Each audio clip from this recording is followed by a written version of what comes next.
Good morning. Half a day, the Committee on General Government Operation, Appropriation, and Housing is now called to order. Today is Monday, November 9th. The time now is 9:01. Welcome to everyone connected by Zoom and those tuning in via television or the YouTube channel. Thank you for your patience and for accommodating this Zoom platform while we maintain social distancing mandates. Notes for this public hearing were disseminated via email to all senators and all main media broadcasting outlets on Friday, October 30th and Thursday, November 5th. The bill that we'll be addressing this morning is Bill number 380-35 LS, authored by Senator Jose Pito Chirlay, co-sponsored by Speaker Tina Rose Muñoz, Senator Clint Rigel, myself, and Senator Mary Camacho Torres. An act to appropriate funds to the Governor of Guam Retirement Fund to conduct a study relative to enhanced benefits for peace officers in the defined benefit 1.75 retirement system. I would now like to recognize, well, first of all, the rules of conduct. This Zoom meeting is hosted by my staff and will mute all Zoom participants until called upon by myself. Members of the committee and or non-committee members wishing to speak may indicate their desire to me through the in-app chat feature. Individuals testifying shall be first recognized by me before speaking and begin by stating their name for record-keeping purposes when called to speak. Please ensure that you are unmuted. Committee members will be allowed to pose a question to an individual testifying. Questions and testimonies shall be confined to the substance or nature of the agenda. Personal inference as to the character or the motive of any senator or any individual testifying is not permitted. Any violation of this general rule of conduct will result in removal from the public hearing by my host. Please ensure that your video remains on throughout the hearing. Participants must be visible at all times and not engaged in any other activity during the hearing. If you're getting a drink, drinking coffee, or having a soda, whatever, I have no problem taking a snack. Just don't make it look too obvious that you're having a full meal. And failure to maintain visibility may cause your removal from the meeting live stream. I'd like to acknowledge my colleagues that have joined me. I mentioned Senator Jose Pito Chirlay. He's there. We have Senator Leslie Sector, Senator Amanda Shelton. We have, I'm just going across the screen. I see Senator Mary Camacho Torres. I see Senator Therese Chirlay, Senator Jim Moylan, Minority Leader Senator Tello Tidley. With that, I'd like to ask Senator Pito Chirlay to provide an opening statement to his bill. Senator Pito. Thank you very much, Joe. And before I share my thoughts, let me just first off, thank you, Mr. Chairman, for allowing Bill 380-35 to go before a public hearing. I also want to thank all my colleagues for being a part of this interaction this morning.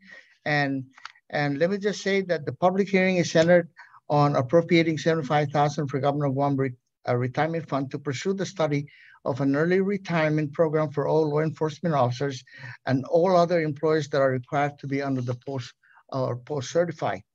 I recognize that we are in a fiscal crisis right now, but that is exactly why we are seeking an actuary study.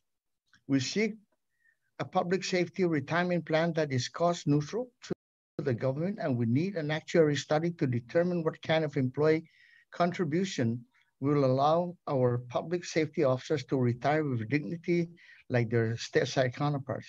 And let me just say that every state in the country has a separate retirement consideration for public safety employees in recognition of the fiscally demanding nature of public safety work. Mr. Chair, you want me to, or are you going to read the bill itself by section? Do you want me to do that, or you want to do it? No, you won't need to. That's already been posted. We'll just go ahead and continue on with the bill. Just your opening statement about the bill, generally what it's all about, so everybody understands generally what your intent was. Okay. Thank you, Mr. Chair. Thank you, colleague. All right, thank you. And I'd like to also recognize that colleagues that have joined us, Senator Kelly Marz-Taitano. And I'm just looking, Joe, do we have anybody testifying on the bill? Because I know I did get a call from the retirement fund. They will be submitting testimony, and there are questions that they wanted to make sure that are answered before we move on these bills. kind of like specifics, and I'm going to ask those questions, but I don't know if anybody else will be able to answer it. But I'm going to ask my colleagues to go ahead and if you want to ask questions about the bill, or you want me to throw out some of the questions that the retirement fund has asked me. Okay, so I see Senator Therese shaking her head. Robert's like, yeah, please tell us what the retirement is looking at, right? Okay. Okay, one of the things that the fund seeks the following is clarification as to whether the fund should be studying the enhancement of current plans. And if the intent is the latter, okay, defined benefit, the defined contribution plan, or the defined benefit 1.75. And if I'm correct, the bill is referring to the 1.75.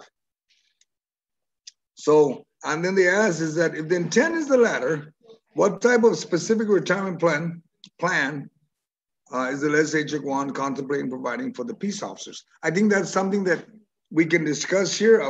I know we received testimony, and maybe Senator Pito, you can read the testimonies before I go on with the questions, so that everybody can get all our colleagues can get the gist of all the support they have out there. Senator Pito, you have a listing of all the testimonies, correct? And maybe you can read it out so that everybody knows generally where everybody stands. Go ahead and unmute. Unmute, Pito. Mr. Chair, I don't have those testimonies on hand. Okay. Do you have them? Do you have them with you? No, I don't. Okay. Well then why don't I go ahead then? I'll read some of them.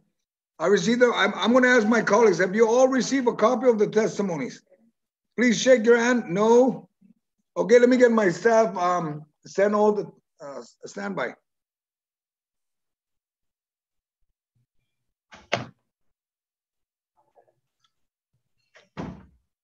Do we?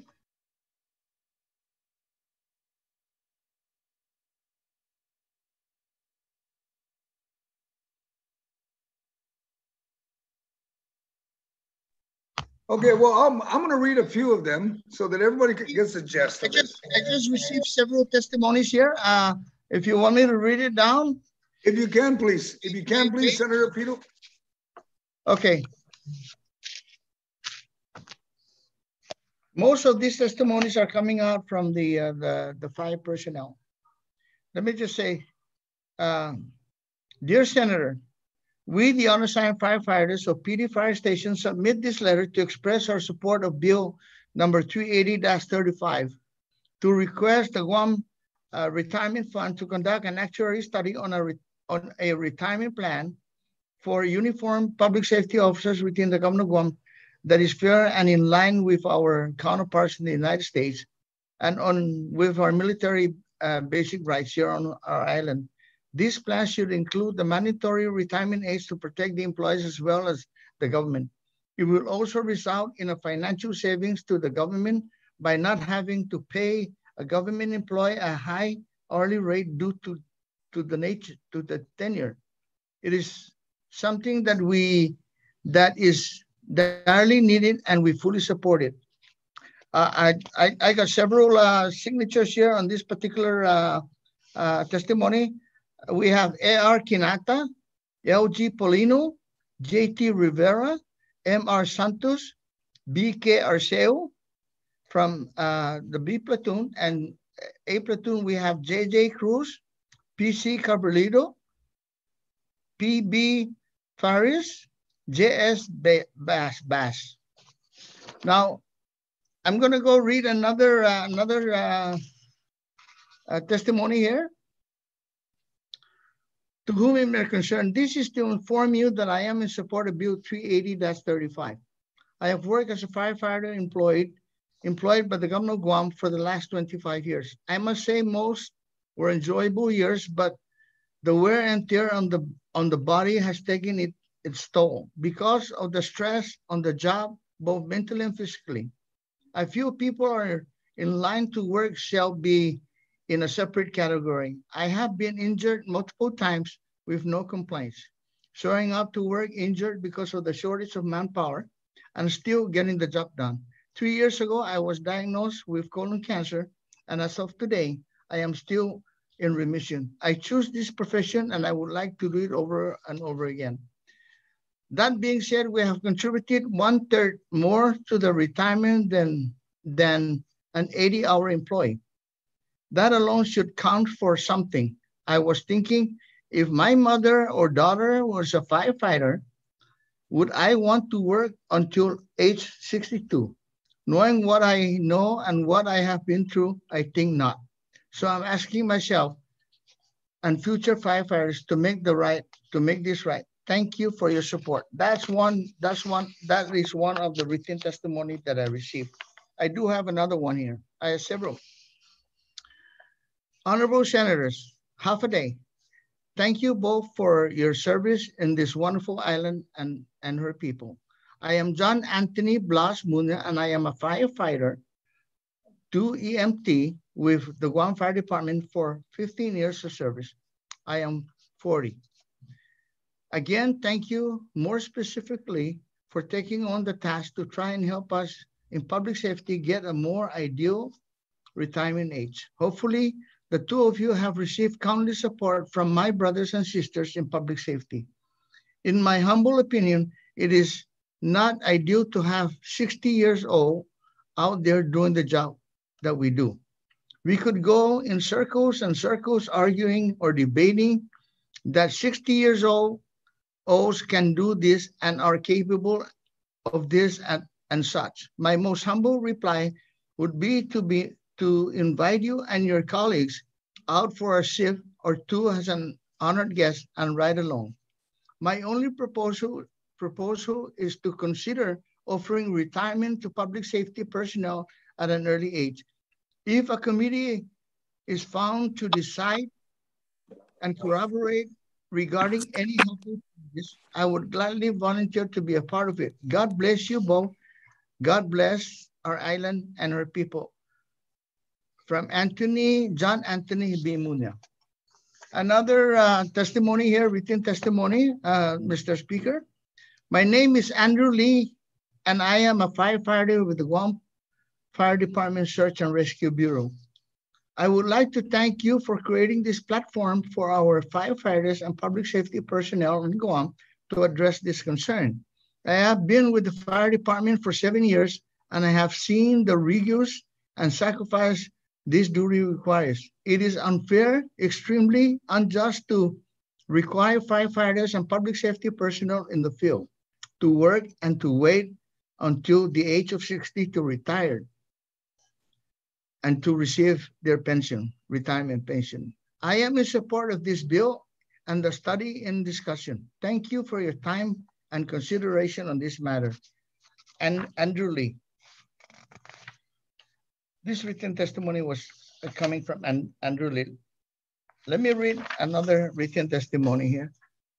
Buenas Janhafade. I am in support of the 30-year retirement reduced to 25 years. In comparison of other uniformed personnel across the nation, to include the military, Guam's uniformed personnel remains at 30 years for retirement. Overall, the government of Guam should reduce the retirement to 25 years to maintain efficiency and continuity to each department. An employee that remains at work doing the same thing at the same pace will become complacent. Our community is growing and so is the government, but efficiency is clogged. Our community is growing or developing a reasonable cycle of holding on to experienced employees and hiring new employees is a must.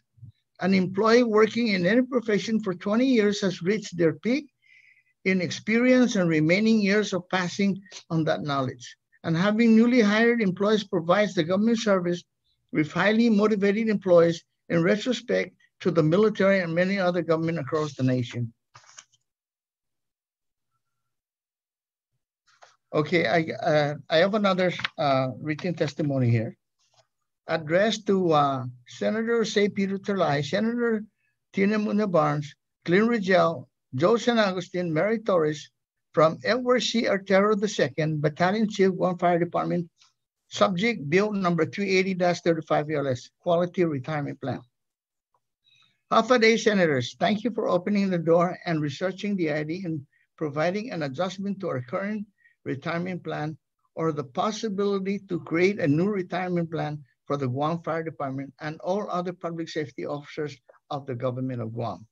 As it currently stands, some of us were grateful to be given the opportunity to convert to the OB 1.75 plan and the guarantee annuity benefit. However, the retirement age without penalty was set at age 62. I am kindly requesting if you can add some language in your research to compel the retirement fund to do a study on the Department of Defense U.S. Navy firefighters retirement plan who have a mandatory retirement set at age 57. I alone with many others feel that the Department of Defense U.S. Navy firefighters mandatory retirement age of 57 is more in line with extending appreciation and gratitude to those who provide service to the community and risk their lives over the course of their careers.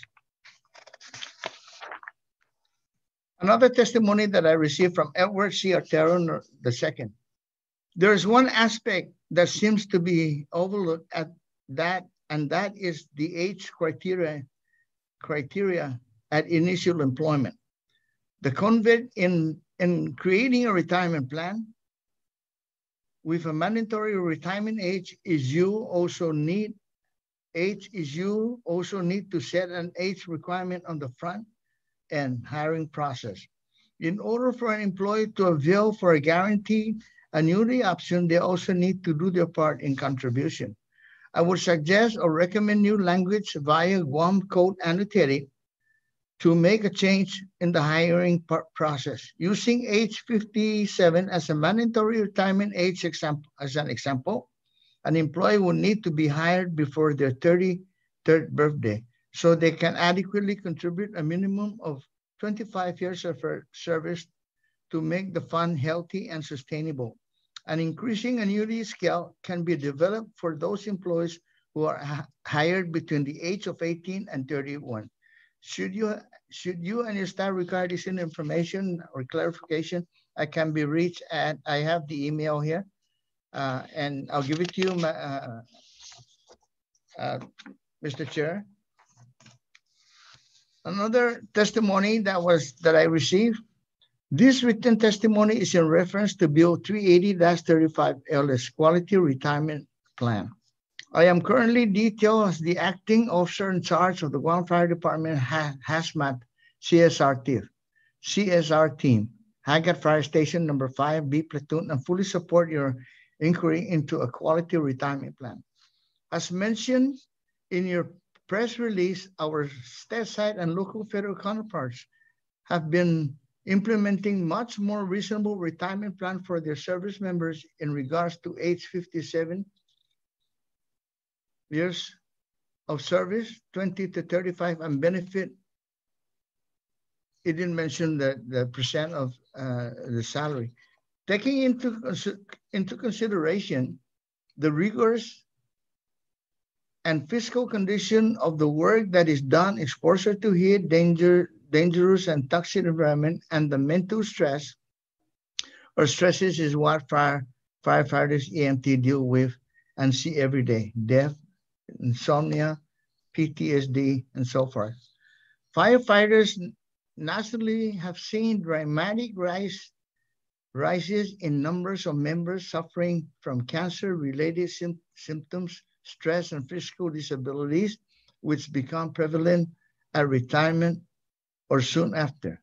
Studies are conducted continually and protocols are implemented according to try and avoid these instances for firefighters. But currently, prolonged services is definitely affecting the quality of life at retirement. Changing our eligibility for retirement at the age of 57 can only help our department in the long run by trending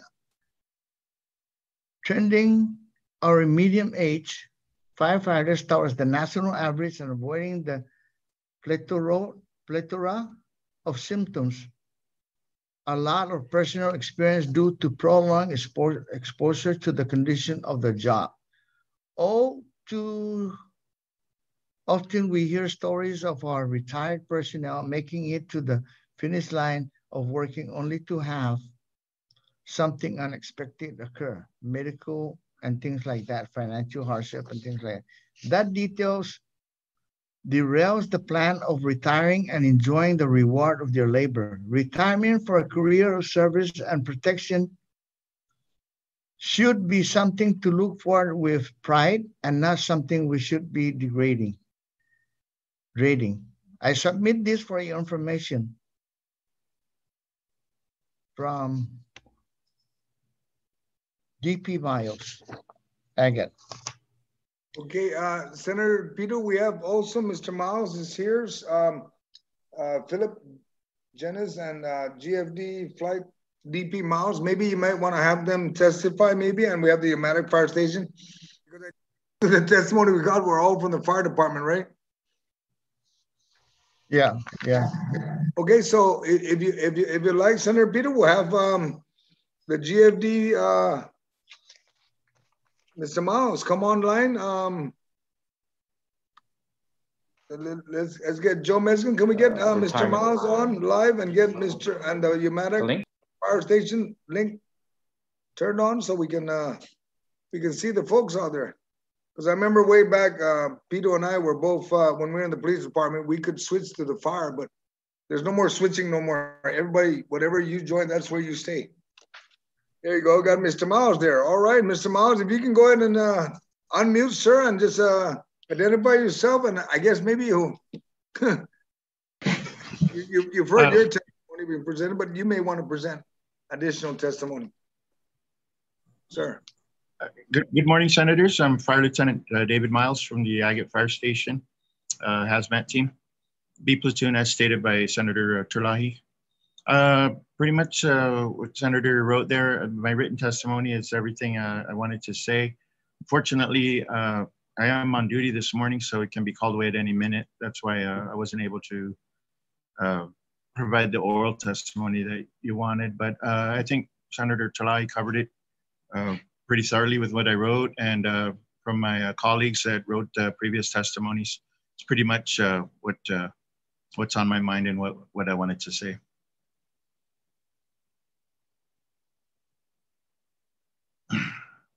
If you could just stand by there, Lieutenant Miles, and we'll get Umatic Fire Station on, and then I'll open it up for my colleagues if they wanted to ask you fire folks questions, okay? Yeah, yes, sir.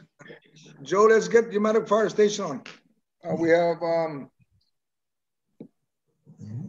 and then we also have a Stumbo out there, right? There you got Umatic. Let see, there was somebody there and they walked away, so let's get somebody from Umatic Fire Station to turn on. We also have a Stumbo Fire. Joe, turn on a Stumbo also. Let's see all the folks that are out there that wanted to testify. All right, I don't see Umatic ready. Is the Stumbo ready to testify? Please identify who you are, gentlemen, and let's hear your testimony, please. Sorry, sir, I'm not here to testify. I'm just here to show support and gain knowledge. My name is Joshua Perez. I'm a firefighter one for the past 7 years. But I do advocate that we do move towards a new retirement, at least for my brethren in law enforcement as well as fire department. Again, you've heard it before. You know, we can work anywhere from 120 hours, lack of sleep. So it does take a toll on our bodies, but we are willing to serve, and that's why we continue to do what we do. But we are hoping for that much more help in regards to enjoying our day-to-day lives just as much as anyone else. So that's what I have to say for today. Thank you, sir. You have a gentleman behind you also, sir. Would you like to say something before I ask my colleagues to ask questions, if anything? Mr. Perez, you have somebody behind you there, maybe? It's the same with firefighter Joshua Perez. My name is firefighter Jarek Pendon, here to show support and, of course, promote towards retirement reform. I'm only 2 years in, so got a long way to go. All right. Okay, just don't despair, folks, okay? We got the folks from Umatic. Sir, if you can identify who you are and if you can speak, tell us about any testimonies you may have.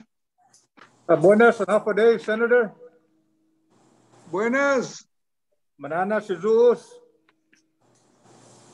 My name is Fire Service Specialist A.T. Nicholas. Okay, I've been in the I've been in the department for going on 30 years now. However, I completely support what Senator Pito is doing. I'm gonna just give you a little bit of history, really, with firefighters that have length of service in this department, what they go through on a daily basis. So if we want to go and follow statistics, I don't have it in front of me, but basically firefighters rank one of the highest as far as illness related with stress and heart attacks. Now, I'm going to give you a history of myself.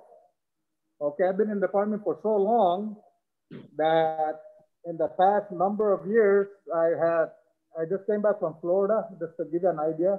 I was off island for 2 years. I went to a cardiac institute and I went to 3 heart procedures.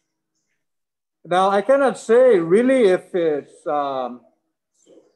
where or how, is the stress, where it came from, but I can tell you that it had a part to do with my job. Okay, stress factor and any law enforcement ranks one of the highest of any death-related illnesses. And being part of law enforcement as a firefighter with the police or DOC or marshals or what have you, we have to eliminate those factors. And one way of eliminating it really is providing an early retirement for law enforcement individuals. We got to take care, first of all, first and foremost, of law enforcement individuals, not undermining the other government of Guam employees from different agencies. But because of the stress that's put on all law enforcement, we have to do something as far as retirement because of the work we do. How would you like it if a fireman that's over 60 years old responds to your house and schooling a 2.5-inch hole? You see, we're not as physically as fit when we were as young as 20 years old.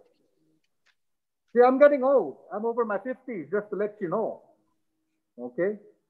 55. So we're senior citizens.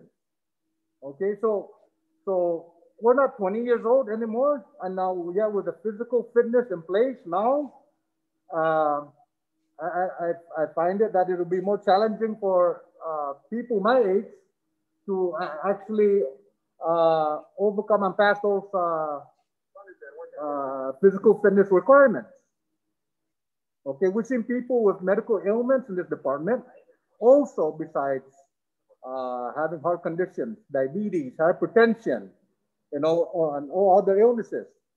Okay, but it has a factor when we start performing our duty. Okay, regardless of what, we still have to respond out there to the community and do our due diligence to serve the community to our utmost and professionalism way. Okay, that's what we're paid for to do. Okay, while people are resting at home, we're here at work responding at the wee hours of the night or early morning. And I'll tell you what, Senator, if we don't respond, then I'm happy for the people of Guam. Why? Because they're home safe.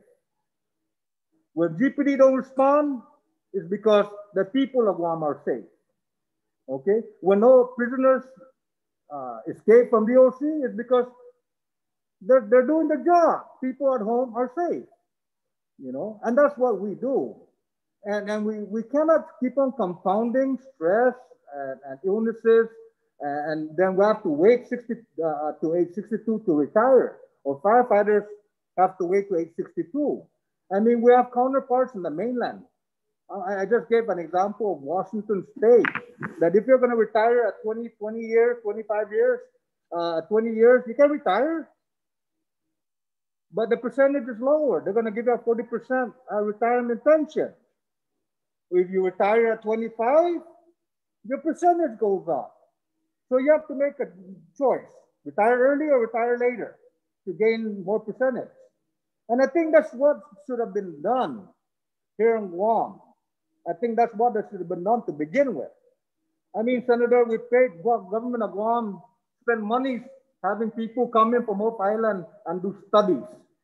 And we paid $500,000 here, $300,000 there. But I think our people of Guam are smart enough to make decisions. And I'm pretty sure all senators there present listening to me are smart enough to make decisions. You know, can we protect our law enforcement? Yes, we can. Yes, we can. Provide the early retirement system for law enforcement and give the younger generation a chance to come into the department. Because as we go along, we're not gonna, we're not younger. We're not gonna get any younger. We want people that if you're in GPD and you're trying to approach a subject, an individual for trying to chase down a robber, I mean, you want to be, Mon's been at 55. I'm not going to chase that guy down. The guy's going to definitely beat me running, you know. But if I was 22, 25, I'll tell you what, I'm going to give that guy a chance. I'm gonna catch up to that guy. So we have to really think logically that something's got to be done as far as the retirement system is concerned. Okay, we cannot let this go on forever. We're definitely not. Action's got to be taken to protect our law enforcement personnel because of health-wise, age-wise is a factor in any law enforcement job. So again, Senator, and to all other senators listening, thank you. And to this Marcy, I really hope that you support this. And my other thing I like to say, Senator, I'm in support of Peter's to create a study. My honest opinion, we can go beyond that study. Get a bill in place, have it heard in the floor, and get it passed. So that's my thing. That's one of my own personal opinion. Put a bill in place, get in the floor, get a hearing done, get it passed, and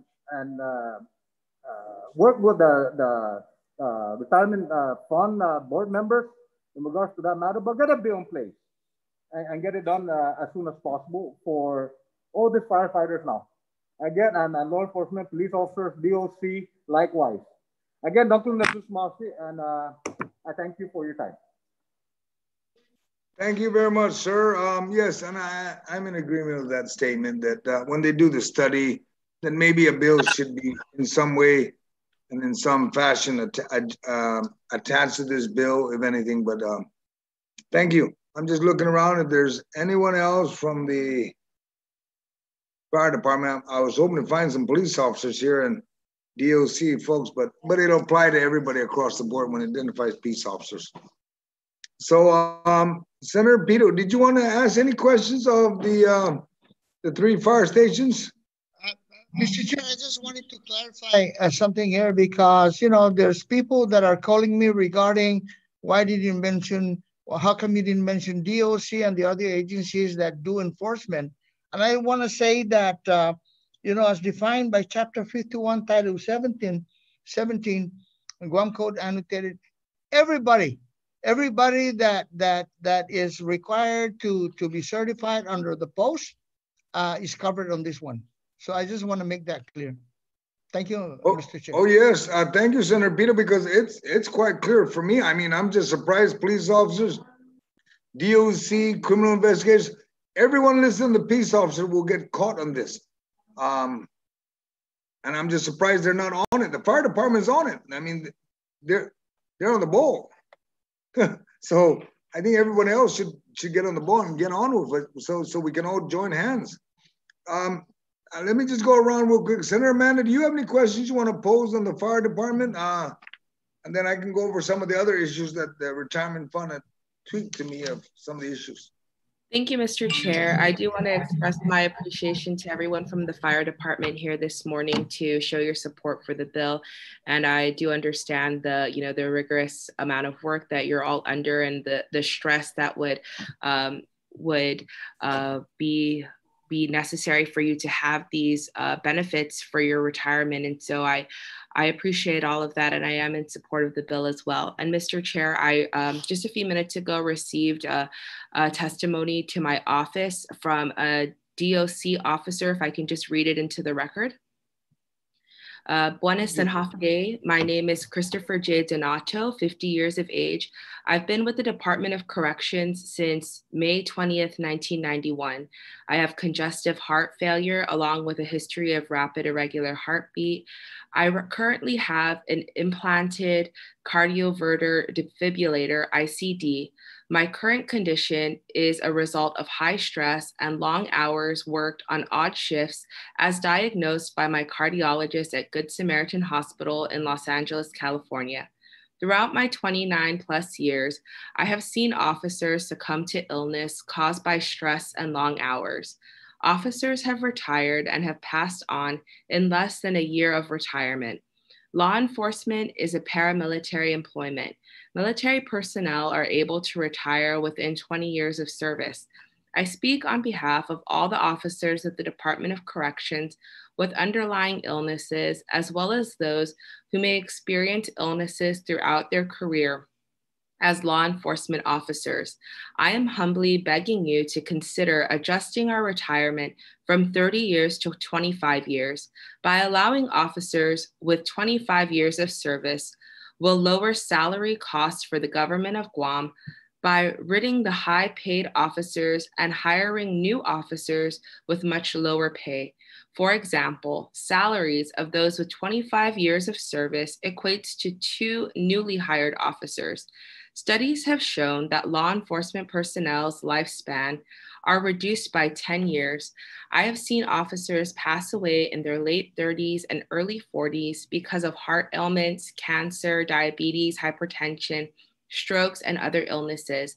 I humbly ask for all your support in adjusting the retirement eligibility for law enforcement and give us a chance to experience and enjoy retirement life, most especially for those with underlying ailments. I have dedicated 29 plus years to the Department of Corrections, and I need to retire due to my medical condition. I have sought medical retirement. However, to be able to be medically retired, you must be dead or dying. Officers who have suffered strokes and are not able to walk unassisted were denied medical retirement. I was told that as long as I can walk, I can work. Again, I humbly beg of you all to give us a chance to retire. I am eligible to retire now, but because of my age, I will be penalized and make less than minimum wage.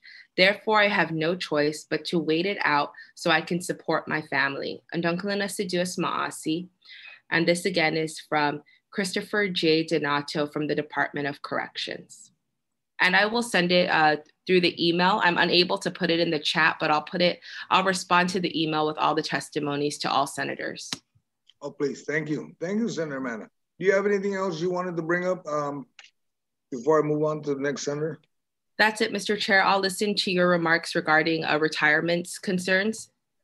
All right, Senator, look at my list here. I'm just going down the list. Senator Therese, do you have any questions or any statements you want to make? I'm also looking forward to, thank you all for your testimony. First of all, I appreciate it very much and I understand. And most of you are talking about early retirement, which is, I understand that there are other, like for example, the federal models that have been pointed out and the merits behind early retirement for peace officers. The retirement fund seems to be pointing out, are we talking about defined benefit retirement or defined contribution retirement? Which plan are we really going to allow that early retirement on? And they talk about, as some of the officers have pointed out, that if they started at a certain age, then they would have contributed enough. And so how do we take care of the in-betweens or other options? But pretty much the cost. And then,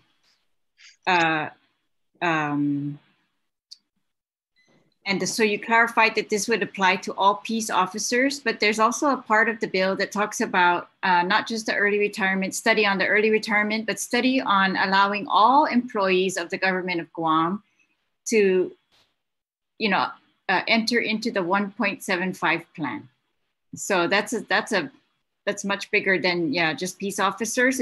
It's allowing everybody to switch into that 1.75 after the deadline, and I guess retirement's asking who bears that, or I don't know what yeah, what the mechanics of that, where the funding would come from for that. So yeah, of course, if we can just get all those questions answered, we can move forward with this. So I want to thank all of you, and thanks for your hard work, and especially during this pandemic for your the extra work that you've had to incur. So thank you.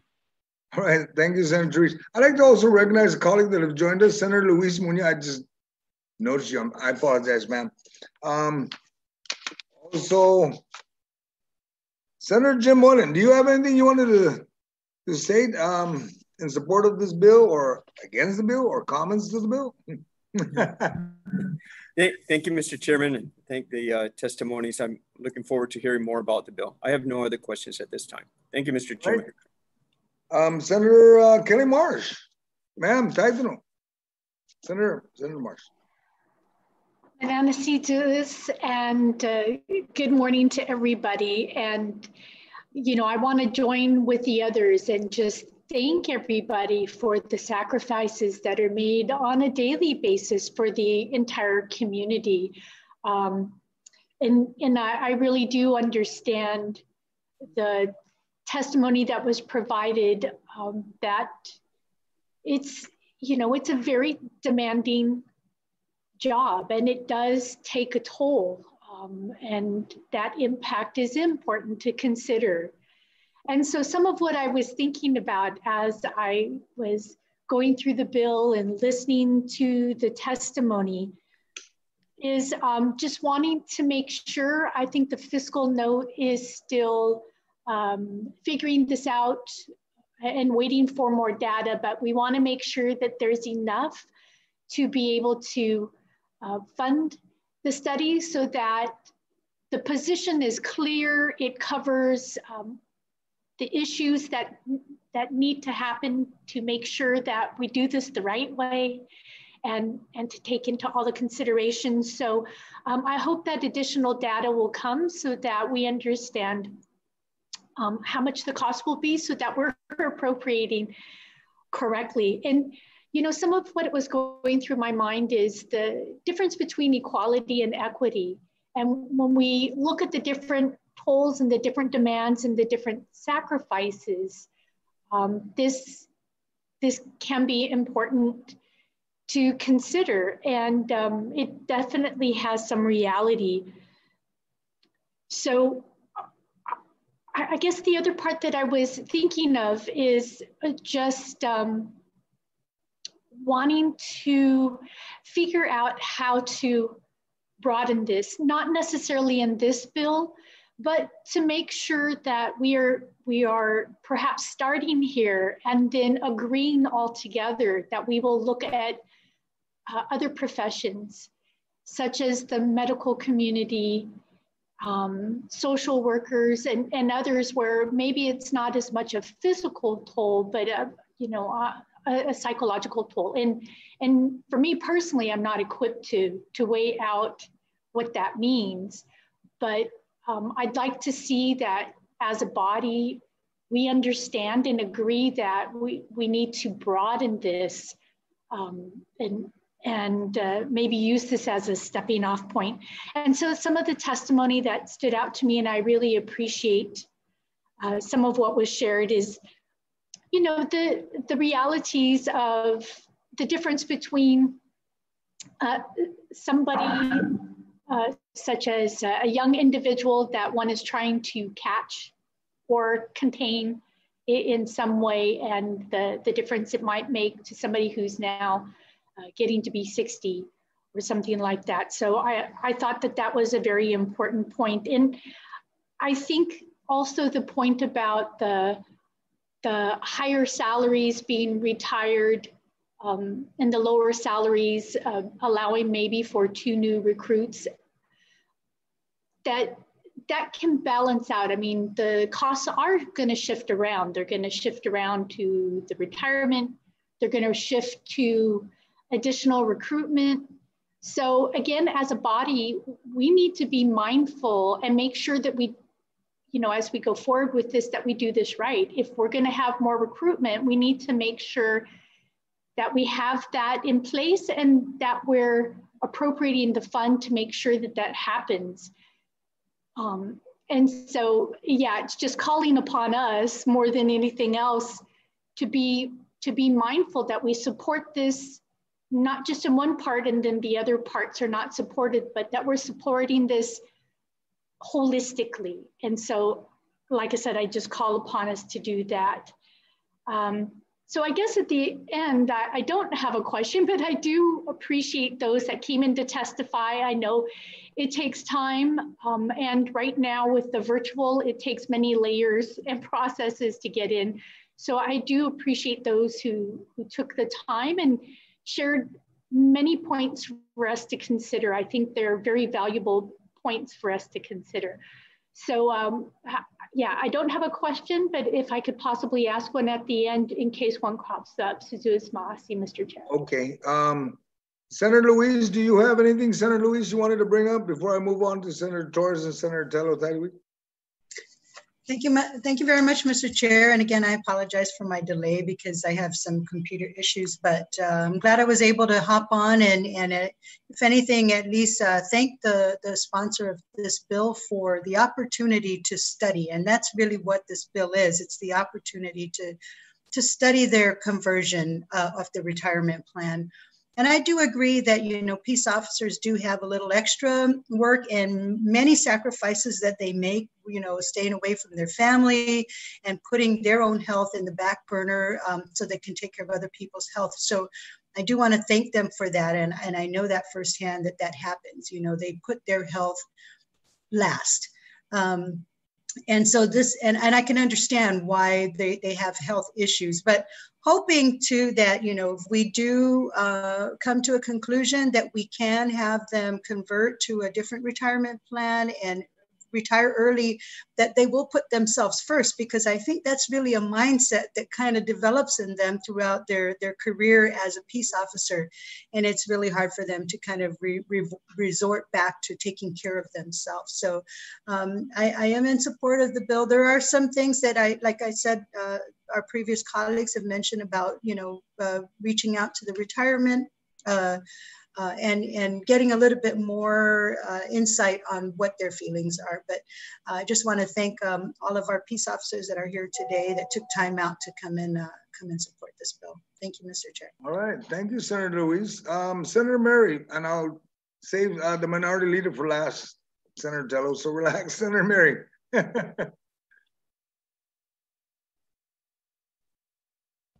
Sorry. Thank you, Senator San Agustin. I do have some thoughts, though, about whether this is consistent with the retirement chapter in terms of the definition. And I listened to Senator Peter Terlahi's explanation about why he thought peace officers were, the term peace officers as defined by Chapter 51 of Title 17 was sufficient to cover everyone. I listened to that, but I wonder if in order to be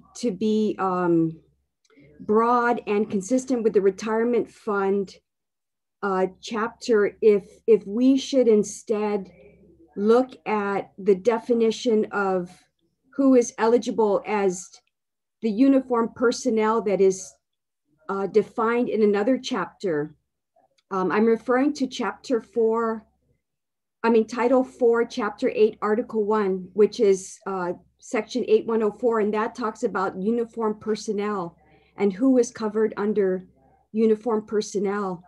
And maybe you know, in looking at that definition of uniformed personnel, it would be more consistent with the retirement fund and not have any pose any conflicts or shortcomings that may make this measure a little controversial. Because, you know, the sentiment right now is everyone covered? Would this cover everyone? And there is an argument that yes, peace officers covers everyone, but in the definition of peace officers, that definition, it's more those that are post compliant or under the post requirement, as opposed to the more broader definition under uniformed personnel that's contained in Title 4. So I don't know if you're following me. We're talking about a Title 17 definition of who's covered, And we're talking, but I'm proposing that maybe it shouldn't be a Title 17 definition. It should instead be a Title 4 definition, because then that covers everyone that's a uniformed personnel, and it's more consistent with the retirement fund definition. So there won't be any, any conflicts or discrepancies. So that would be my only thought, in terms of what is fair, what is broad, and what would not pose any problems in terms of who we consider, studying for added benefits or for benefits. So I'll maybe circle back with you, Mr. Chair, or Senator Peter Tlahi, so that our staff is clear about the concern that I have and whether we should maybe look at that, because it's a very simple fix to the bill. The bill's very short, and it may be a simple fix or a simple consideration, just so we don't run into some challenges with the retirement fund. Understood. Senator, I'll look into that and I'll let you know. I'll look into that, and before we get to the public hearing, I'll clarify that. Thank you very much. Okay. Okay, Senator Tlahi, ma'am. Thank you, Mr. Chair. And not a problem. I'm a patient person. I don't mind being last. I really appreciate all the firemen that came to testify today. I was really hoping that retirement, like we all, could be here, because I'm pretty sure even the firemen might have some questions too with regards to this. Now, as we know, this bill requires $75,000, an appropriation of $75,000. And in these dire times, that's still a lot of money, considering, when we're seeing revenues not coming into the government of Guam as projected. So the first question is, where is the $75,000 going to come from? Is it going to come from the fire department, or is it going to be shared amongst all the peace officers, departments and agencies, fire, police, DOC, to, take money out of their budget to cover this 75? So that's a big question we need to ask ourselves first, where that 75,000 is coming from. The second one is, in section 2 of the bill, it states that the study will be funded by, of course, the 75,000 appropriation, which would include the analysis and costs associated with providing the option for peace officers and other government of Guam classified employees who did not have the option of the membership in the defined benefit 175 retirement system, or who are in the defined contribution retirement plan, retirement system to enter the DB 1.75 retirement system. So my question is, why should unclassified employees not be included in this study? Do we have unclassified employees? We sure do. Do they contribute to the retirement fund? They sure do. So why are we not including unclassifieds and it's only classified? That was one of the questions I've had, And then we also realized that the DB 175 retirement system, it requires that the age at 62, the plan has a minimum retirement age of 62. Any lower will result in an unfunded liability. So these concerns are great, considering the situation that we are within the government of Guam. But I would like to see that we do follow what the federal government has done, and within their studies to show that individual peace officers who are on the ground, who are working hard, it shows in these studies that they should retire at an earlier age than most individuals. And I believe that to be true as well. But we got to be realistic about this and be able to implement it and put it in place. There are a lot of issues in the bill, but I'm pretty sure that if we do this study and we do find the $75,000 to do this study, it will answer a lot of questions. But yeah, I think the federal government is on the right track with regards and recognizes the hard work and the wear and tear on a person's body on the kind of work that they do. Along with the stress factor. So I greatly appreciate everyone's testimony, and I look forward to hearing from the retirement. Thank you so much. All right, thank you, Senator Tyree. And moving along to what I was saying earlier, they also asked confirmation that all enhanced benefits are to be borne strictly by the police officers and employees. That's what the retirement fund is asking. Keeping in mind that the Board of Trustees cannot at this time take a position on the bill until some of the questions are answered. Clarification of the purpose and intent of the provisions outlined in Section 2 that you brought up, Senator Tadiwi. Paragraph 2, which provides such appropriation shall be proportionate amount for each entity based on the number of uniformed personnel eligible for the enhanced benefit per entity. And that's what Senator Torres brought up, was the uniformed personnel. Clarification also, they're asking on whether the total appropriation of $75,000 includes the cost of permitting additional Governor Guam defined contribution members to elect to transfer to defined benefit 1.75. If yes, what is the funding source for the increased cost of allowing members to move to the DP 1.75? Should the additional cost be borne by the employee electing to transfer, or will the government share in the cost? Those are some of the questions that we'd have to work that with Senator Terlai and the other co-sponsors of the bill. And that was basically the general questions that the retirement fund, Ms. Paula was and I were talking about, but we wanted to get into more details. And yes, I'm in agreement that the uniform, it should be more uniform, because peace officers, you include also the mayors and everybody else. But there may be a requirement to be in uniform. And I agree with Senator Torres on that one. That one we can tweak and we can look over it with Senator Terlai, Senator Pito, and we can figure out what we need to do. Funding source. I like how you asked that question, Senator Tyree. I agree with you. We need to identify a funding source. I'm waiting for an AG opinion, and at 10:30, we're going to ask that question about getting an AG opinion more timely. Because I've asked the question about appropriation, because we do have money that's supposedly surplus from the previous years, and I want to be able to find a way to fund this bill, because this takes care of not only the fire department, but the police officers, DOC, court employees, their uniform. Airport, we have a bunch of folks out there, and then we can figure out what the cost would be. And then as a retirement fund, I'll have Senator Peter and I will get together. We'll meet with with Paula and maybe do a roundtable, if not, and figure out exactly what do we need to make this bill more whole, more complete, and so that when we push it on the floor, we've got Senator Peter's back. We're taking care of all the law enforcement. And I mentioned earlier that Senator Peter and I, when we first got in the police department, we could have been a fireman, but unfortunately, there's no room in the fire department back then in the 70s. So we end up being police officers. And then to a certain period, we couldn't go over there anymore after they split up the fire department from the Department of Public Safety to GFD and GPD. But that being said, Senator Peter, would you like to make any closing statements? And then we'll still continue to receive testimonies, folks. So, Joe, do you want? I got 3 more written testimony. Do you want me to go? Oh, please do. At least I can name the people that submitted the written testimony so that they know they're also represented on this dialogue. Okay, please do so. And maybe never mind, because basically all the written testimony is basically the same with the others that I read already.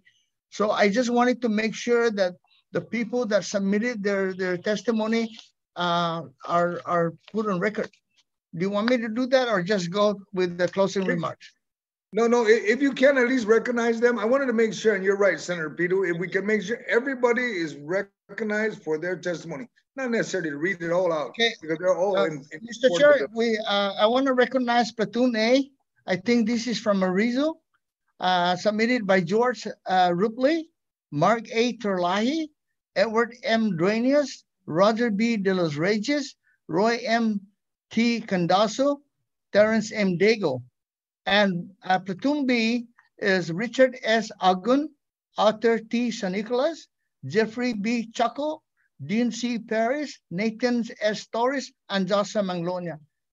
That's from Marizo. And the other testimony here, the written testimony, is coming from Edward Flores from the Guam Fire Department. And lastly, there's several names. We want to recognize O.R. Salas, Tovis Vincent Ray, MP Ada, E.S. Flores, T.S. Nelson, W.A. Naval, A.A. Sambitan, Flores, Michael Flores Agun, Rico Rector, and M.A. Sawyer. Those are the written testimony from the fire department. And now, Mr. Chair, let me do my closing remarks. Thank you, sir. You forgot to mention that your last listing came from Zona, and you and Senator Talai should have been proud. That's Zona Station. Well, that's why Zona Rules is #1 on the voting. Okay. In closing, I want to thank you, Mr. Chair, from the bottom of my heart, and I want to thank you all for allowing Bill 380-35 to move forward. And I ask my colleagues to listen to our public safety officers, look at the other states and the plans, and allow them to have the actuary study to determine a cost-neutral retirement plan for our public safety officers. Once again, Mr. Chair, thank you very much. And my colleague, thank you very much. And those that Mary, Senator Torres and Senator Taitugui brought up, we will be talking, Mr. Chair, about that, and we need to clarify everything that has been brought up on this hearing. Thank you very much. Thank you very much, Senator Piru. There being no additional individuals to present further testimony on this bill, but I do expect more testimonies to come in from the other agencies, all right? The committee will continue to receive testimonies following this hearing, and that you submit the testimony to the Guam Legislature in the Guam Congress building, or through an email at senatorjoe.sanaugsin@gmail.com. Again, I want to thank everyone for attending the public hearing and for providing feedback and suggestions. We will be still meeting up with the retirement fund. So my colleagues, this is not a closed door. We're going to open this up and find out exactly how we can work this for the benefit of the uniform and all the peace officers. I'd like to thank everyone for attending the public hearing and for providing feedback and suggestions.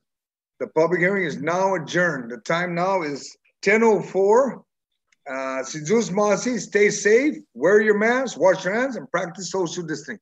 And the next hearing will be at 10:30, and that will be discussing Senator Tello's bill that deals with the Attorney General's office. Thank you. You all have a nice day now. Take care. Thank you, everybody. Thank you.